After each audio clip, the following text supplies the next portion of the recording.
Alright.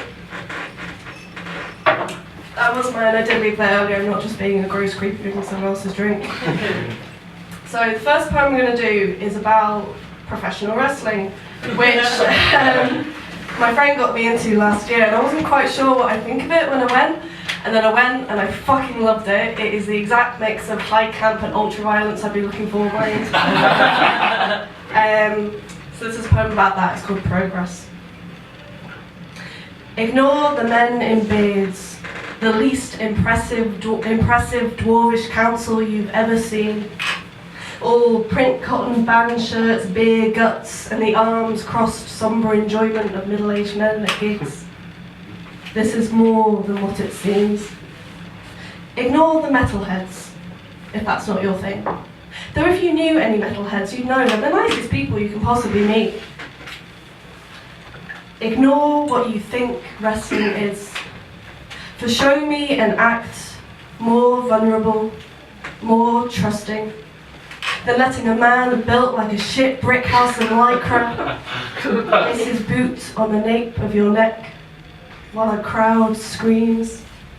Ignore the meat slaps of flesh and sweat and watch their hands steadying each other like lovers on their lower backs before one flips the other over his shoulder and slams them into the mat. This is nothing if it is not a dance. Ignore the bouncy twat in the corner from Essex. He's the heel of the piece, Shakespeare's cuckold. Nobody likes him and everybody today here knows it. Absurdity is what we willingly embrace, where the only rules of Fight Club are don't be a dick and wear your towel like a cape. It is a pantomime of violence, with nothing of what violence is.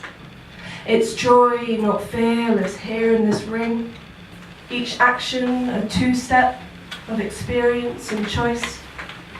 And when the lights come up, as you watch the pit crew roll the canvas, strip the stage down to nothing more than rigging and carefully sanded planks, they carry one by one to a fleet of waiting fans. You still won't forget that liquid feeling, the roar of a crowd so correct in its fervour. For any person who can backflip from a height of 21 feet to a standing position in silver hot pants deserves some form of recognition. And here, it costs me nothing to worship them.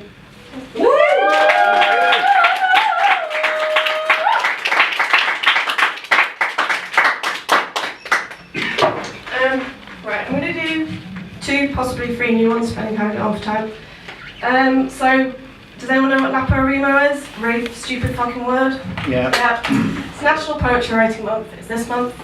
So the idea is you get a prompt every day for something. And one of the prompts this past week was to write a poem of the possible.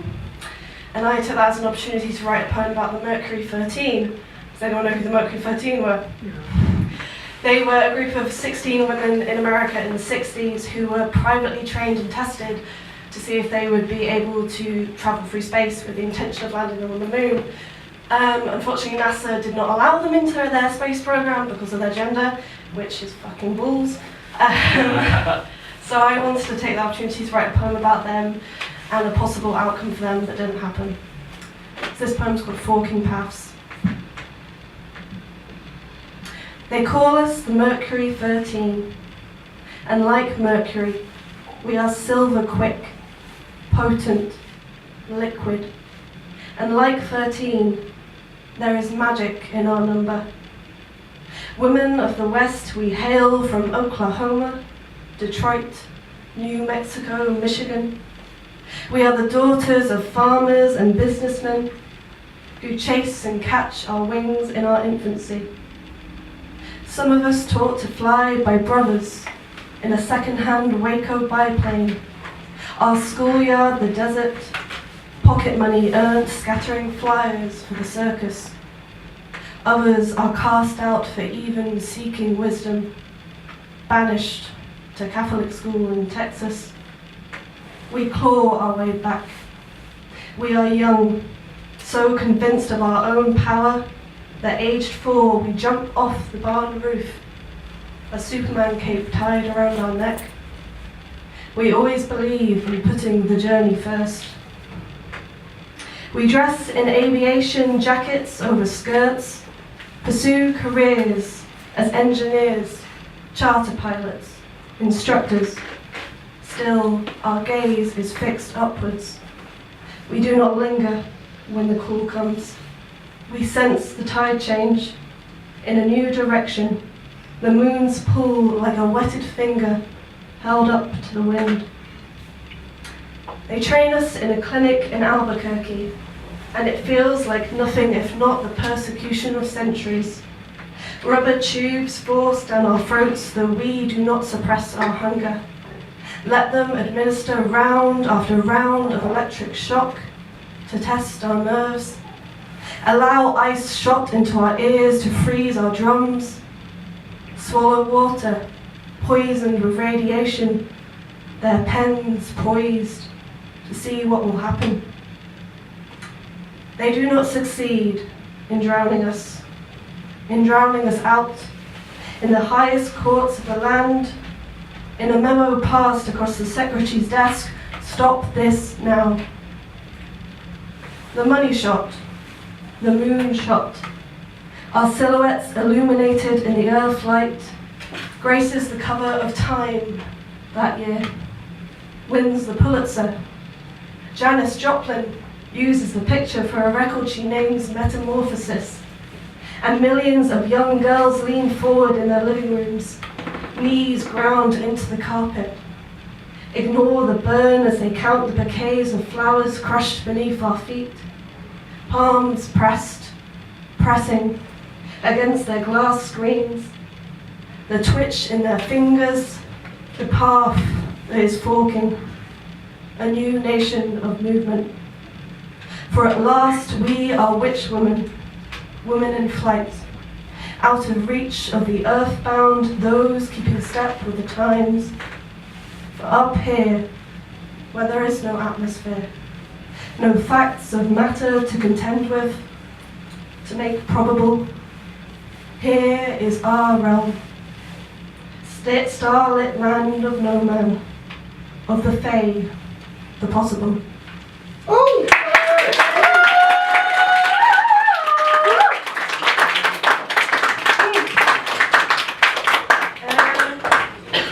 Right, I will do this one, and if we've got enough time, I'll do the other one. I can't remember what prompt this was. It's a bit silly. Right, this one's called When the Aliens Come. When the aliens come, will they prefer Netflix or Amazon Prime? When the aliens come, will they want sex? Or will they be bemused by our collective obsession with sex and shake their heads/tentacles disapprovingly? When the aliens come, will they consider us the planet's premier species? Or will first contact be offered to the dolphins? After all, dolphins are very intelligent and have been known to demonstrate self-awareness and problem-solving skills, which is better than we are doing at the moment. Will the aliens be dressed in lush garments, deep plum robes with dropped sleeves and all the aliens matching? Or will they be naked? Will their foreheads be large and rubbery to the touch? Will there be thousands of the aliens swarming the streets? Or will there be a sky full of saucers, but only 7 of the aliens we actually meet? Will the aliens park on the White House lawn or crash into Downing Street? When the aliens come, will everything end in fire and blood? Or will it be the dawn of our utopia? Will the aliens bring us a cure to cancer? Will the aliens, tangible proof of intelligent life beyond our planet, a sublime confirmation of the unholy fact of just how big the universe truly is, make us feel taller or small in relation to the cosmos? Will the aliens smell? Will the aliens have a favourite season or friends, or will the aliens prefer the subtler nuances of Frasier? Will the aliens be emissaries from God, or evidence of a godless universe? Will the aliens believe in the autonomous self? Will the aliens believe in buying in bulk or living every day like it's your last? Will the aliens believe in love? Will the aliens condemn the things done in the name of love? When the aliens come, will they judge us? Will we be ready when the aliens come? Oh,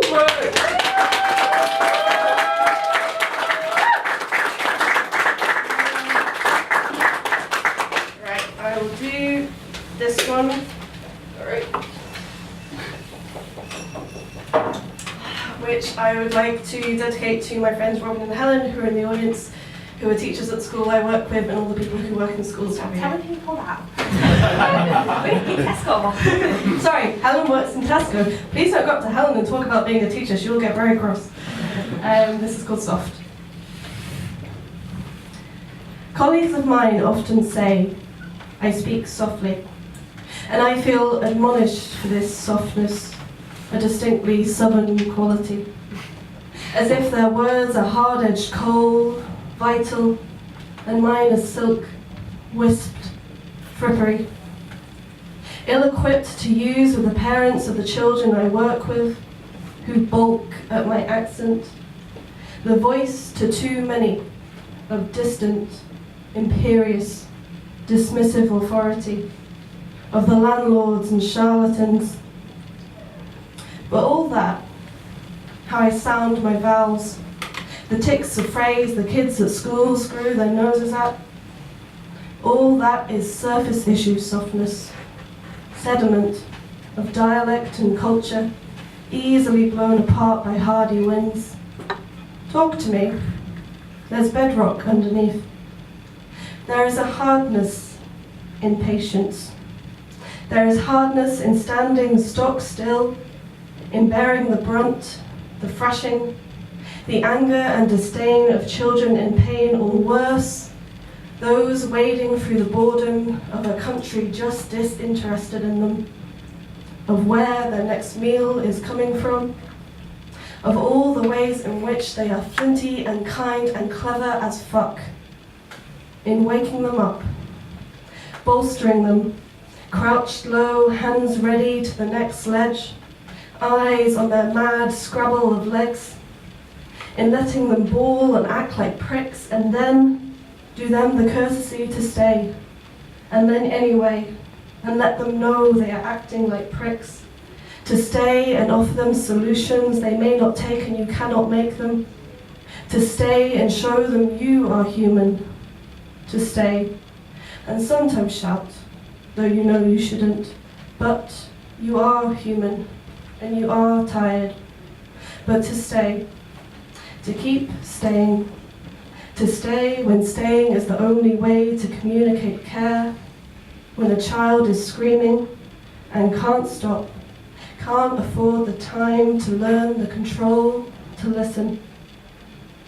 To stay is hard, to set aside yourself, to speak softly or loudly or not at all, because the best words, the words they need to hear the most, are not always those that are spoken.